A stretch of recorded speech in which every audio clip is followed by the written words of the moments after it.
is January 2025 and I am recording this video, which means we basically started a brand new year. You don't need me to tell you how a calendar works, but we do have, I believe, 12 WWE champions, including 2 from NXT that I shall be talking about today.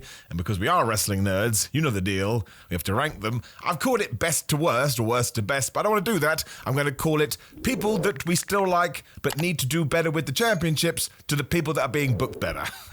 No wonder nobody watches my content. Now, a lot of these are just simply because they haven't held the belts for that long, and that's why when I sat down to think about it, I love the War Raiders. I'm so happy they were able to come back from all their injuries, but they do enter the list last. Now, they won the Raw Tag Team Championships on Raw 16th, 2024, and they have not defended them since. Now, when I am recording this video, they do have a match with the new Judgment Day, or the new Judgment Day, because it's JD, McDonagh, and Dominic Mysterio. And if I were to hazard a guess, that's when the Judgment Day is really going to fall out. They're not going to win the title. What I am hoping for here, listen, genuinely, I think Eric and Ivar are so talented. There are a couple of guys any roster would want, but it kind of feels like they're just holding those belts until the New Day get them, because we really do have to take Xavier Woods and Kofi Kingston and make them the worst people in the entire promotion, given what they did do in December, and the best way for them to do that is to become the champs and then cheat and be massive a-holes. So really, it just ties into everything we have done with those belts throughout 2024, which is just not enough. Like, for a good while, when Finn Balor and JD had them, their gimmick was, we don't defend these,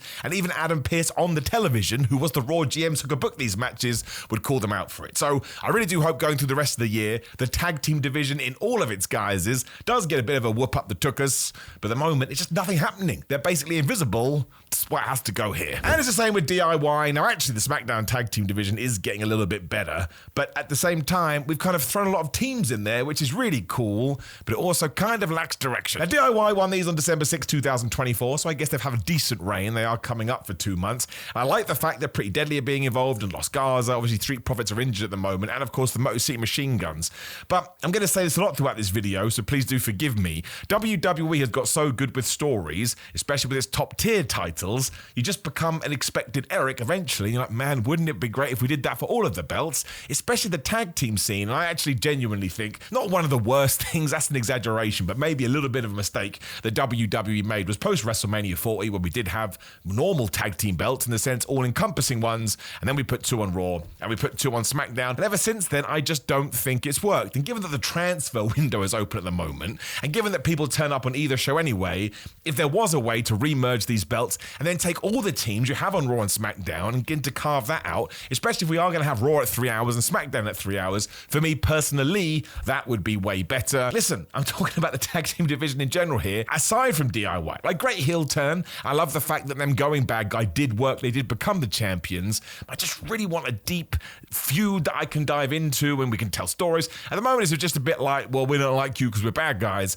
and everyone else is like, well, we do like you because we're good guys. Like, we did tease of this relationship between Johnny Gargano and the Machine Guns, and then we kind of went the other way, and it gets Pretty Deadly are kind of doing some stuff here. I just think we can do more with it. So again, it's not terrible, but it's certainly lacking compared to what other things WWE is doing. And very sadly, that is the same with the women's tag team belts as well. They had a great 2024. It is the best they have ever been used, but I think ever since Jade Cargill got injured, it kind of hindered the creative process, and WWE has been trying to catch up ever since. No problem with Naomi just tagging in and going, oh, hi, I'm going to be your tag team partner now, Bianca Belair, because I do believe it would turn out Naomi whooped Jade Cargill's ass and threw her into a car, and we can do that feud. But they haven't been defended in a long time. I mean, Lash Legend and Jakara Jackson went after them, but we're never going to change hands there. And it's just what we were talking about. Again, when we go back to Clash at the Castle 2, you know, we were doing some real serious stuff with them, and there was emotion attached, and there was drama, and they were just being featured on TV a lot, and I kind of felt like Jade Cargill was benefiting, and Bianca Belair was quarterback in that team, so everyone could get more experience. And you get to the end of the year, they're kind of involved in other stories, and then throughout January, like I said, we haven't done much with them. Now, I got my date up there. They did win them back on August 31st, 2024. That's a long old reign, so I suppose what we need to do is we need to figure out when Jade Cargill is coming back, take that story in one direction, and then almost reform the rest of the women's tag teams and get that cooking again as well. But there is actually more potential there, because again, there is only one set of belts. They go to Raw, SmackDown, and NXT. So I am confident here, but I think we have to get past the Jade Cargill stuff first. 30th November 2024 was the date of Survivor Series, and it was when Shinsuke Nakamura beat LA Knight for the US title. I liked it at the time, and then Shinsuke hasn't really done much since. Like, he re-beat LA Knight, which was totally okay, but then LA Knight has started feuding with Jacob Fatu in the Bloodline 2.0, and that feels like it is going to be the US title program, and Shinsuke doesn't even turn up. Now listen, I love what we've done with Shinsuke Nakamura. I think the repackage has been great. I think we did change his music at one point, and I went from being a bit mundane on it to absolutely loving it.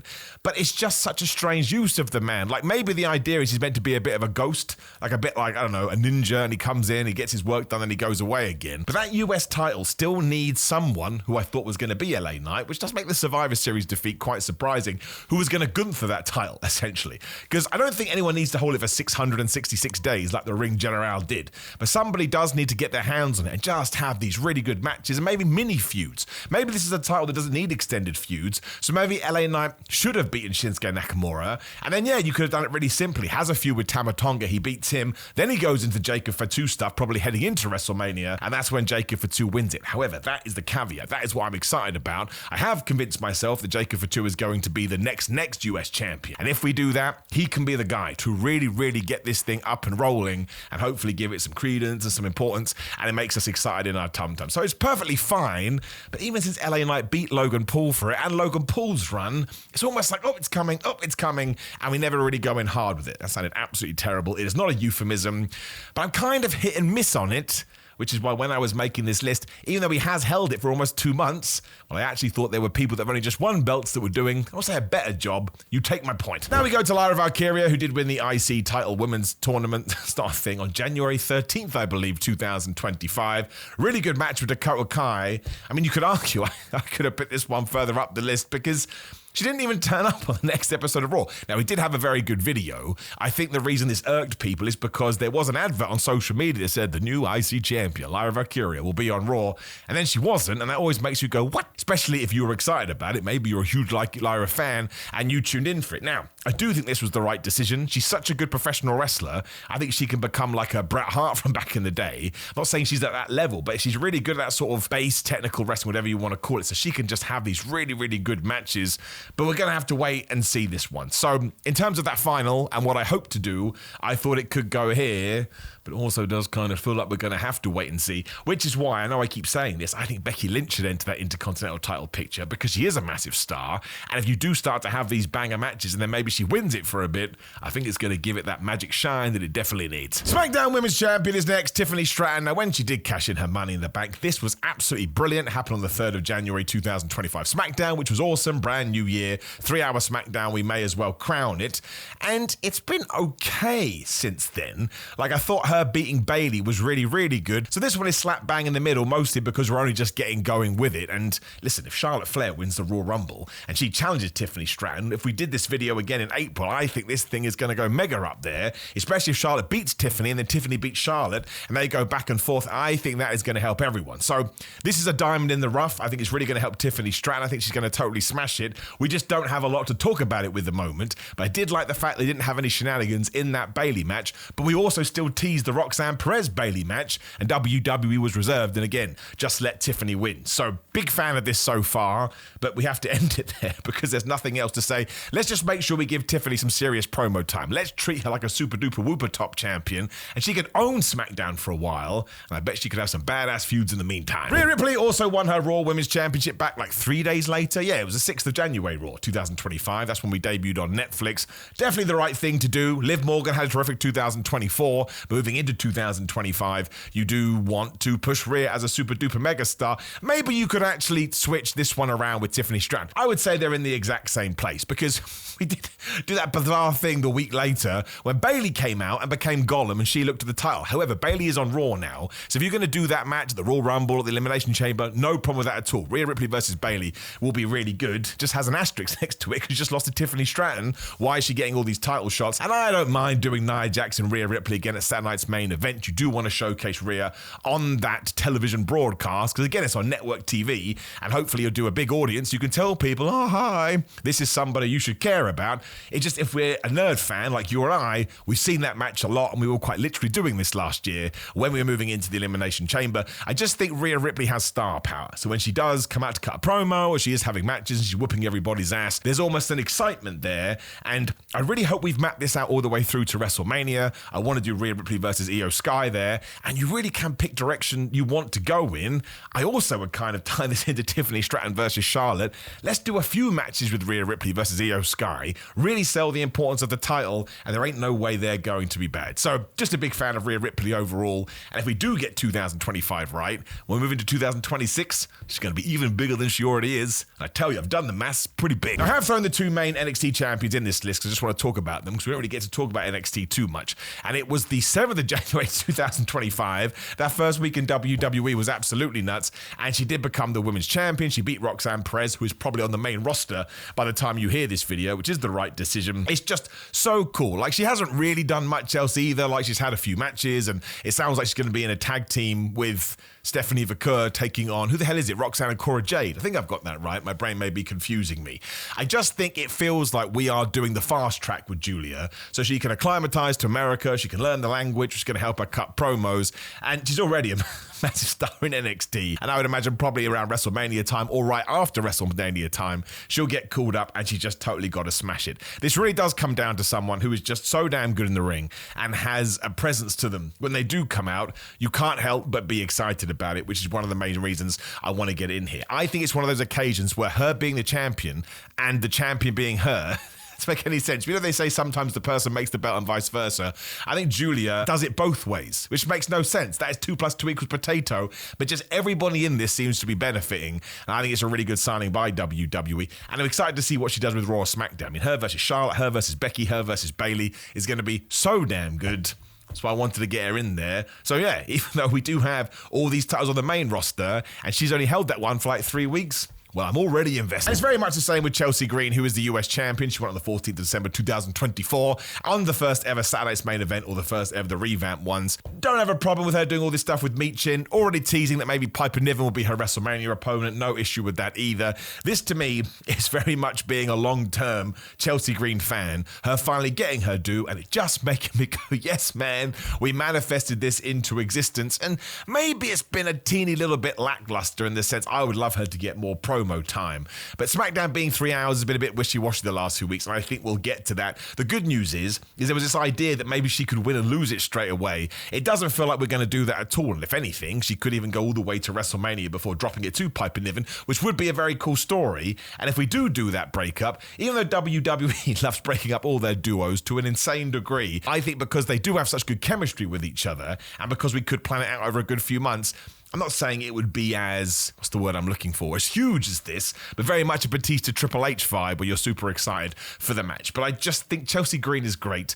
And again, sometimes seeing nice things happen to people that deserve it just makes you want to support them. And when I'm ranking these things, that's kind of how I take it in, right? We've already mentioned the word. How invested am I in their title reign? And I'm super invested in this, and I never want her to lose it. Which also raises the big question, is she actually a heel?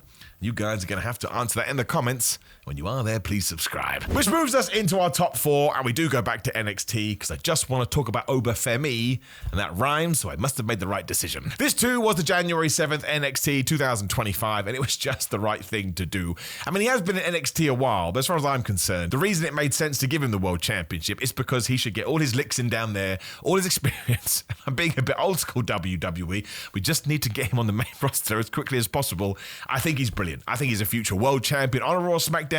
He could main event at WrestleMania if it all clicks like I assume it will do. He is just brilliant. And in terms of new talents that have come along in the last 5 years, it took me all of 8 seconds before I went, yep, that's my dude. Oba Femi is right up there. Sometimes I just want a big guy wrecking people, and that's what he can do. And obviously the wrestling industry in general has moved away from that over the last, say, 10 years. We still had giants, but now it's going back the other way, and Oba Femi just ticks all those boxes, and his promos in the right way are totally hilarious. So I'm going to repeat myself. It's all about he wins the belt. I'm already invested in the character. I'm invested in him. His journey has been absolutely crazy, and now I want to see what he's going to do. I am super excited about this. That's why he's in 4. 4th spot. Bron Breakker is also right up here, the current Intercontinental champion. Because I'm an idiot, I didn't write down when he did win the belt.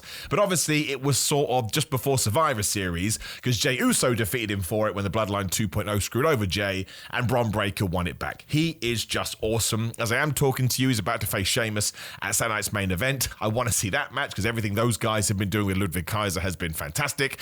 I would somehow try and do Sheamus versus Bron again at WrestleMania, and that's when Sheamus beats Bron. But Bron Breakker is just born to do this. That sounds dumb, that sounds ridiculous, but I wouldn't say that his run as Intercontinental champion is as good as Gunther's, for example, just because it has been a little bit stop-starty. And while I've been down with all the Ludwig Kaiser Sheamus stuff, it has been quite repetitive because they're the same people, but I just want to see him fight. I just want to see him wrestle, and because he does almost literally bark at people when he cuts a promo, he just doesn't care. He's got a chip on his shoulder. He's not really a face or a heel. He's just Bron Breakker, and we really haven't had anyone like that for a while. And he's only been doing this like a few years. He's only been on the main roster less than a year, I think. I mean, it's not been very long, much more than that if I have got that wrong, but he just fits. I mean, we mentioned Jacob Fatu earlier. Him and Bron Breakker could be WrestleMania main eventers in the future if we do this right. Imagine somehow Oba Femi did get called up, and we did Oba Femi versus Bron Breakker for the IC title. I would be doing backflips. So once again, it just comes down to the personality, the persona, the way he carries himself. Just ticks all of my boxes, which again sounds absolutely terrible, and you have to forgive me. I get excited for him to defend this title. Absolutely is benefiting from what Gunther did with it. Was really cool that Jey Uso won it as well, because that gave you the, oh my gosh, I never know. Just keep doing what you're doing. He could feature on the show more, right? He did sort of fall by the wayside, given that Raw went to 2 hours. We're back to 2.5, 3 now on Netflix, and I would imagine from Saturday night's main event all the way through to WrestleMania, he's going to be a big deal. I just want to see him kick ass. Which brings us to the 2 world titles, and I wouldn't say it's much of a muchness, but I really do think Cody Rhodes has totally smashed it in 2024. So in the 2nd spot, I am going to put Gunther, who won it on August 3rd, 2024, of course, at SummerSlam from Damian Priest. He's just born to be a champion. He's so damn good. He feels so damn legit. Obviously, as I'm talking to you, about to have a feud with Jey Uso. I'm convinced he's also going to feud with Roman Reigns. He'll do stuff with CM Punk, and I want to see all of these matches. Some of the people I just said may not even be fighting Gunther for that title, and even then I wouldn't care. So again, this is another version of a dude just making a championship feel so important. You've got to give all the respect as well to Damian Priest, Drew McIntyre, and Seth Rollins, and everybody else who has had this belt since it was born into the world. But Gunther is the first guy that comes out and he tells you, I don't care about you, I don't care about your gimmick, I care about winning matches, and I care about this title. That just tells the fans, oh my gosh, we should think it's a big deal too. And again, when we first gave it to Seth, or whoever he beat to win the damn thing, it very much did feel like a secondary prize or a trinket or whatever you want to say. It still doesn't feel as big as the WWE title, but it is in such a better place now than it was. Absolutely shout out and respect to all those guys I just mentioned, but I do think Gunther throwing it over his shoulder, just having such good matches, especially that one he had with Randy Orton, which I love more than life itself. It's a wild exaggeration. It's not true. He is just acclimatized to this role in WWE to the point, if he did hold this, I actually think he'll lose it before WrestleMania, but if he did hold this till 2028, I think there would be benefit in it. He has that magic to him. He has that personality. He also is so damn unique, right? So he stands on his own 2 feet. Gunther is brilliant, and he did it for the IC title. He did it for the world title, which is why he should be WWE Speed Champion next, because he'd do it for that too. And of course, I put Cody Rhodes at number 1. Some people go crazy about this. They haven't enjoyed what Cody has done with the title, but I'm not one of those guys. I always want to see what he does. I'm emotionally invested in him and his feuds. Everything with Kevin Owens is damn good. I mean, I do love both these people, which is always going to help me as a fan. But he has just felt like the quintessential WWE champion as we do enter a new era. He's meant to be a babyface. Everybody cheers him. He gives like weight belts to kids and stuff, which is like what Bret Hart and everybody else did back in the day. You can probably argue, given that John Cena was a very divisive babyface, and then we had everything with Roman Reigns, that Cody Rhodes is kind of the first good guy since Hulk Hogan to walk in these shoes. Now, screw Hulk Hogan, obviously, but Steve Austin, when he took off, had a certain chip on his shoulder, a certain attitude, exactly the same with The Rock, and the next guy to take the mantle from there that totally blew up was John Cena, whereas Cody Rhodes just meant to be a good person, which is what we were doing in the mid-80s too. So it's absolutely tremendous. It's proper what old is new again, and I cannot see this slowing down. Again, if you want to get into ratings, statistics, and numbers, Cody is on top of all of them. He's still selling so much merchandise on Fanatics. And ultimately, in terms of how you appreciate a champion, it should be down to what your tum-tum is telling you. But if you want to get into a nerd argument too, there's a lot of evidence to support Cody Rhodes. So I think the last time we did a video like this was 6 months ago. I put Cody at number 1 there. I think he's probably going to be in this spot for a little while until Randy Orton beats him. That's right, I said it had to be said. Now, of course, I want to know what your list would be, so please drop me in the comments below. Like the video, share the video, and subscribe. Click the video on the screen, which is me trying to predict all the surprise entrants in the Royal Rumble. I'll definitely get them all wrong. Subscribe, hit the notification bell, and if you are into your fitness, make sure you go to grillermind.com/Simon. Use code Simon to get 10% off. It's buy one, get one half price. If you do watch this video on the week it goes live, which is a strange thing to say, but you can take advantage of that. There's new flavors. Just go up there, put my code in. You're going to get money off, and I wouldn't pimp these to you if I didn't think they were good. Follow me on social media at simonmiller316, prowrestlingtees.com/Simon Miller. I'm on every single thing you could possibly think of. It's all in that description down there. Even a follow on one of those platforms would be very, very kind of you. But more importantly, I appreciate your time. I'll see you soon.